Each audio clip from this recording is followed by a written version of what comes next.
આવી ગયા છે ભાઈ પાણી પીવડાવવા માટે. જો ગાય અમારી પાણી પી રહી છે. સરસ પાણી પીને હવે એને બહાર ચરવા મોકલીશું અમે.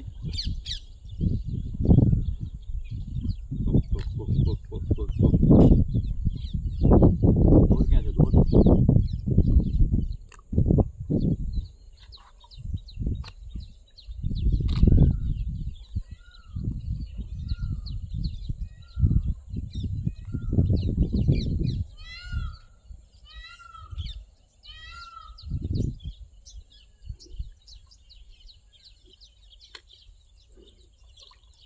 ચલો પી લીધું પાણી. ચલો બીજું નહીં, હવે ચલો ચરવા જવાનું છે બહાર. રેલવે લાઈનની પાસે બહાર બાંધવાની છે ગાયને.